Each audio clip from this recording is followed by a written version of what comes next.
Qimen Dunjia is a very ancient method that originated thousands of years ago in ancient China. This is Ying and Eduardo Hess.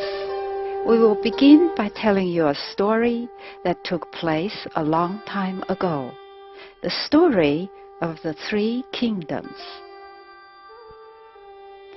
At the end of the Han Dynasty, Cao Cao, a general of Han, was overshadowing the emperor and was amassing a huge army.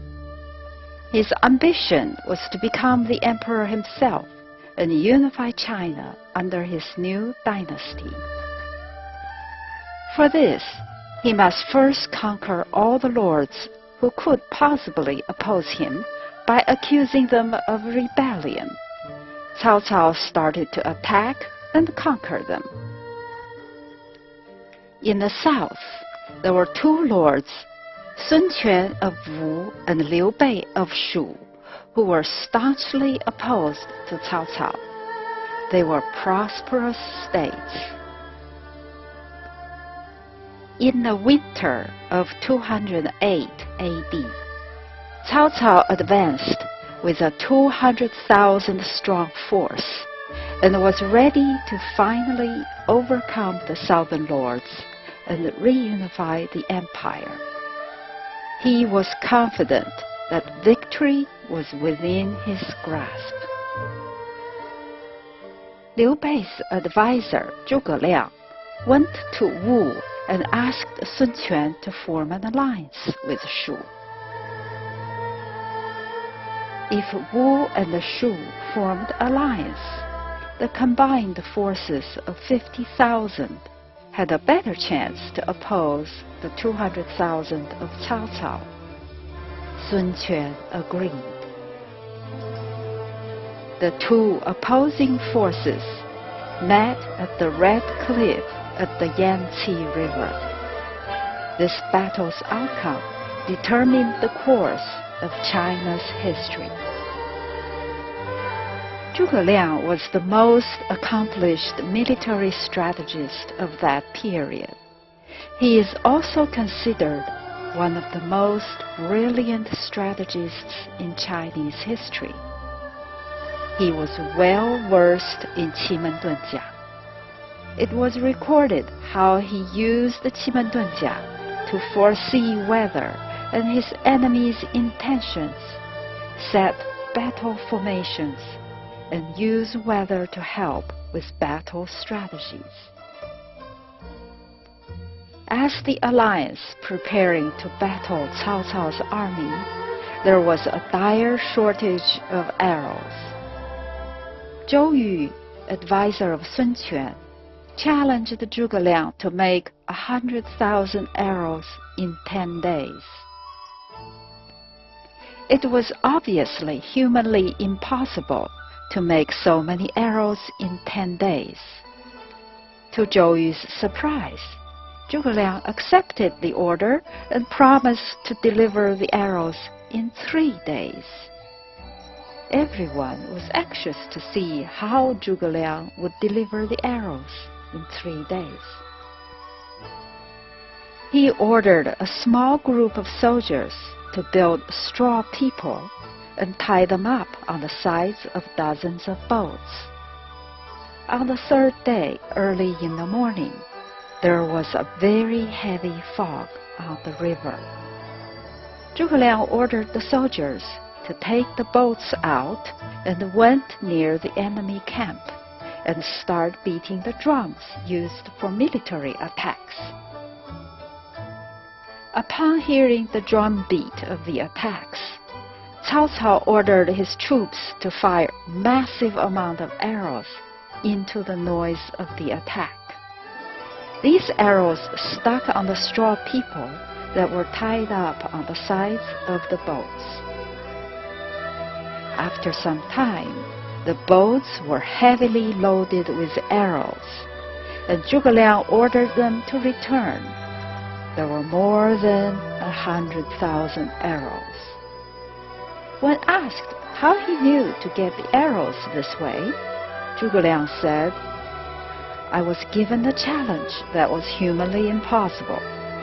Only heaven could help, and heaven gave me the help. Zhuge Liang used Qimen Dunjia to devise the strategy of getting the arrows, knowing that Cao Cao, fearing a trap, would not attack. In the final battle, Cao Cao ordered that all the boats be tied together to keep them stable. Seeing this, the alliance decided to attack with fire. However, it is well known that in winter in China, the prevailing wind is always from the northwest.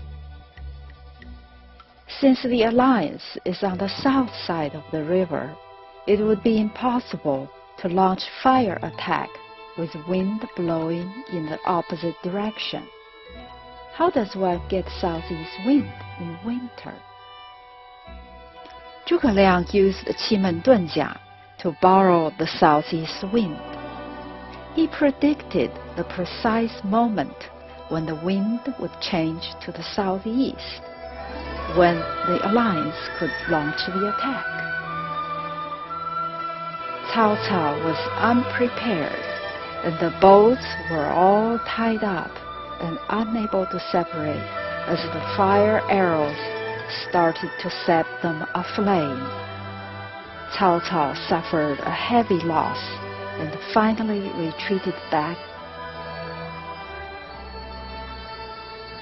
Here is a famous quote from the master himself. 为将而不通天文，不识地利，不知奇门，不晓阴阳，是庸才也。A general who doesn't understand heaven and earth, doesn't know Qimen or Yin Yang, is incompetent. Qimen Dunjia is one of the three divination arts called the Sanchi. They are the Tai Shan Shu, Qimen Dunjia, and Daluren. Chinese metaphysics is based on the cosmology of the Trinity, Sanchi, heaven, earth, and man. Tai Shan Shu is the heaven level. It divines about important events, such as weather cycles, natural disasters, wars between countries, etc. Qimen Dunjia is the earth level. It is well suited for military affairs, such as how to meet the enemy, which direction, what time, in what formation, attack or retreat, set ambush or meet the enemy head-on. The chart can also tell what is the enemy's plan and reaction. It can also give indication about the weather in the coming days. Zhuge Liang clearly had used this to his advantage. Daluren is the human level. It is best suited for divining about human affairs. This was used by the greatest politicians in China's history to maneuver the treacherous waters of the imperial court. Sanchi were considered the imperial arts. In China's history, there had been many stories of great masters of the Sanchi who helped the emperor or helped someone to become the emperor using their knowledge. Because of the power of this system, their secrets were highly guarded by those in power, namely the emperors. In the beginning, Qimen Dunjia was used in military endeavors. In modern time, Qimen Dunjia can be used in many aspects of life. Today, in a broad sense, we say that life is like being in a battle. Common application of Qimen Dunjia are love and marriage, health and sickness, career, business, making money, finding lost property or missing people, solving crimes, stock trading, weather prediction, life reading, litigation, and feng shui. 4,600 years ago, the Yellow Emperor was fighting a losing battle with a 7-foot-tall, half-giant, half-bull war deity called Qimen, with copper head and iron body, and his 81 brothers. Qimen knew how to summon wind and rain and was able to win any war. One night while sleeping, the Yellow Emperor was woken up by a bright light coming from heaven. From this bright light emerged the Lady of Ninth Heaven, carrying a 9-inch by 8-inch jade box. The Yellow Emperor received the jade box and found that it contained a magic scroll written on dragon skin. According to the legend, he followed the secrets from the dragon scroll and defeated Qimen at the Battle of Zhuolu in the 27th century BC, using south-pointing chariots and battle formations. After the victory, the Yellow Emperor instructed his court officials to translate the dragon scroll into 13 chapters of military methods, 12 chapters of solitary void methods, and 1,080 Qimen Dunjia charts. These documents eventually became the art of Qimen Dunjia. Qimen Dunjia consists of 4 words. Qi means strange, mystic, wonder. Men means door. Dun means hidden, evade. Jia is the first of the 10 stems. Jia is the leader of the 10 stems. It is the most dignified and important. In a warfare, it is the field marshal and is hidden, so that the enemy do not know where to attack. The 3 wonders, Yi, Bing, Ding, are the ones who assist and defend the Jia, while the 6 emblems represent 6 different legions, and they take turn to hide the Jia. A complete Qimen Dunjia chart consists of 4 dimensions: earth, man, heaven, and spirits. These are the most important ingredients of the charts. They are used to analyze the qi interaction in the 9 palaces of the Luoshu. The 4 dimensions are Dipan, composed of 9 stems and 9 palaces; Tianpan, composed of the 9 stars and 9 stems; Renpan, consisting of the 8 doors; and Shenpan, consisting of the 8 spirits. This is an example of a Qimen Dunjia chart, but let's take a closer look at each level. The Dipan contains 9 palaces and 9 stems. Dipan represent location and directions on earth.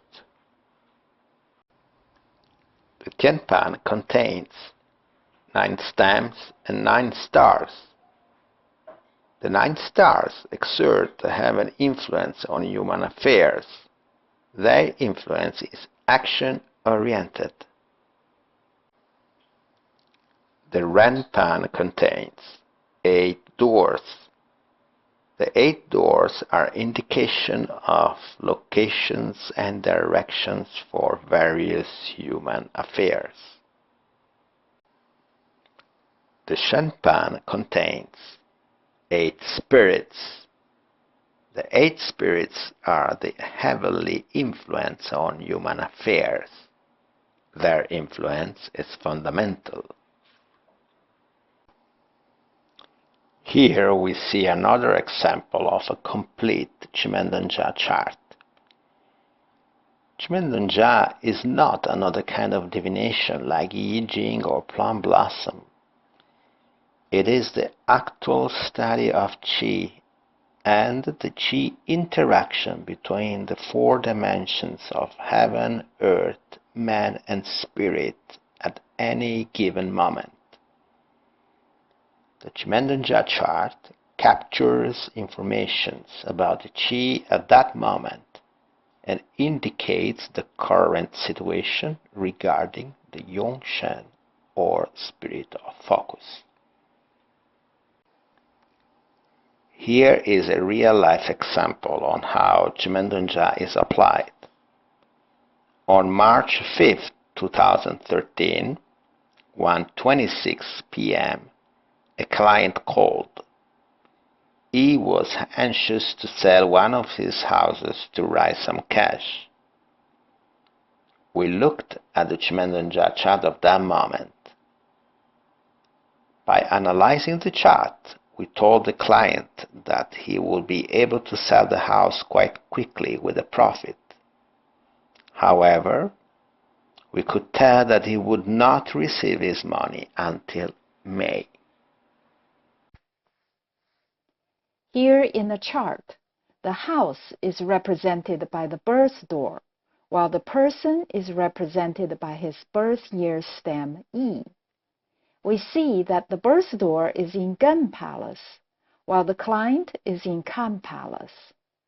The money is represented by Wu in Qian Palace. The interaction between these three palaces indicates that the house would sell quickly and that there would be a profit. However, the buyer could not come up with the money right away because the Qian Palace is void. The void would be filled in May, and that is when the client would receive the money for the sale. As it turned out, just as Qimen Dunjia predicted, within 1 week of putting the house on the market, it was sold. However, the buyer had to wait for the bank to issue the loan before making the payment. The loan finally came through at the beginning of May, and the client received his money. Here is another example of using Qimen Dunjia to help with investing money. On October 15, 2012, at 1:59 p.m., a client called to ask for help to make a decision on investing. She said that all her friends and investors, advisors were telling her that it was a good time to buy gold and silver. She was considering to invest a large sum of her money and hold for a long term. Was this a good idea? We looked at the Qimen Dunjia chart. Here, the client is represented by her birth year stem Ji in Kan, while Xin in the Kun Palace represents silver. Wu in Zhen Palace represents capital. This chart told us that it's not good for her to buy silver right now. Next, we also look at the gold, which is represented by open door in Gan. Again, the chart indicated that she should not buy gold this time. She decided to follow our advice and not to buy gold and silver like all her friends did. Just as Qimen Dunjia predicted, the price of gold and silver soon started to decline, and today she is very grateful that she did not buy gold and silver at that time. Master Eduardo Hess and Dr. Ying are the only Feng Shui Research Center teachers who have been granted the permission to teach Qimen Dunjia by Master Joseph Yu. Edu and Ying have taught 3 levels of Qimen Dunjia in Moscow multiple times. Each time the seminars were met with great enthusiasm by the students. One student commented, "I'm very grateful to Edu and Ying. It is a new experience for me. I think that I knew about Qimen Dunjia a lot, but after 3 modules, Edu and Ying opened for us a new world. It is like a trip to the moon. Most of all, I like that they both taught us. It is so surprising when one teacher tells us his opinion about a chart, and then another teacher added her another opinion. But the result is the same. It is so incredibly interesting. Thank them for new sight and new touch to the world of Qimen Dunjia."